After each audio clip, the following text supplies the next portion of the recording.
네, 일부 의원들의 이른바 세월호 막말 파문이 확산되면서 자유한국당이 진화에 부심하고 있습니다. 황교안 대표는 오늘 오전 다시 한번 사과 입장을 밝혔는데요. 국회 연결해 자세한 소식 들어봅니다. 최지숙 기자. 네, 말씀하신 것처럼 자유한국당 황교안 대표는 전현직 소속 의원들의 세월호 막말 사건에 대해 다시 한번 사과의 뜻을 전했습니다. 오전 회의에서 황 대표는 당대표로서 국민의 사죄 말씀을 드린다며 몸을 낮췄습니다. 황 대표는 있어서는 안 될 부적절한 발언들로 유가족과 국민의 상처를 줬다면서 설령 일부 국민이 같은 생각을 하신다고 해도 당에서 그런 얘기를 꺼내는 것 자체가 옳지 않다고 말했습니다. 또 국민의 신뢰를 회복하기 위해 뼈를 깎고 있는데 한마디 잘못된 말로 모든 노력이 물거품 될 수 있다고 강조하며 해당 의원들에 대해 윤리위에서 응분의 조치를 취해달라고 덧붙였습니다. 그러나 민주당 홍영표 원내대표는 라디오 인터뷰에서 한국당의 조치에 큰 기대를 하지 않는다며 한국당은 막말 정치와 혐오의 언어로 지지 세력을 결집하려는 분위기인데 성과를 보고 있다고 꼬집었습니다. 앞서 차명진 전 의원은 세월호 유가족을 비하하는 막말을 했고 정진석 의원도 세월호 그만 우려먹으라는 내용의 메시지를 받았다는 글을 SNS에 올려 논란이 됐습니다. 정 의원은 이와 관련해 친구가 보내준 글을 무심코 올렸는데 생각이 짧았다면서 세월호가 정쟁의 대상이 되지 않아야 한다는 뜻이었을 뿐 유가족의 마음을 아프게 할 생각은 없었다고 해명했습니다. 차 전 의원도 자신의 글을 삭제하고 사과글을 게재했지만 이에 앞서 김문수 전 경기지사의 유튜브 채널에서 후회 안 한다고 말해 또다시 논란을 낳고 있습니다.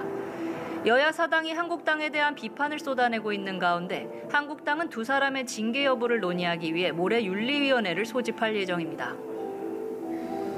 네, 청와대 인사들의 내년 총선행을 놓고 여야 공방도 이어지고 있는데 관련 소식 전해주시죠.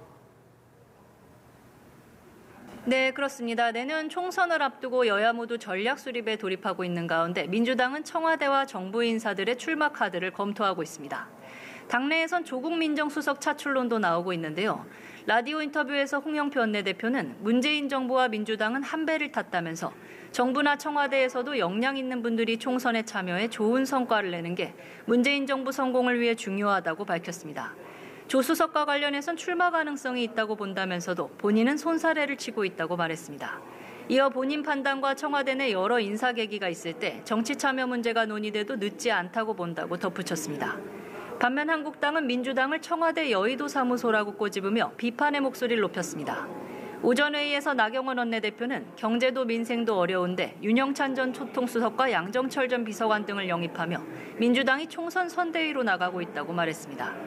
조 수석 차출론에 대해서도 책임 회피를 위한 어설픈 출구 전략이라고 비하하며 친문 모시기에만 혈안이 된 모습이라고 지적했습니다. 한편 국회 과학기술정보방송통신위원회에선 지난해 발생한 KT 아현지사 통신구 화재에 대한 청문회도 열렸는데요. 그 내용도 짚어주시죠. 네, 그렇습니다. 국회 과방위에선 KT 화재 청문회가 진행되고 있습니다. 오늘 청문회는 화재 원인 규명과 재발 방지에 초점을 맞췄는데요. 황창규 KT 회장이 증인으로 출석했습니다. 당초 유영민 과학기술정보통신부 장관도 증인으로 채택됐지만 문재인 대통령의 중앙아시아 3개국 순방에 동행하며 불참했는데요. 이와 관련한 여야 공방이 벌어지며 청문회는 한때 정회하기도 했습니다. 한국당은 유 장관 불참에 책임 회피, 청와대 봐주기라며 반발해 청문회 연기를 요청했는데요. 민주당은 화재 발생 5달이 지난 만큼 예정대로 청문회를 진행하자고 맞섰습니다.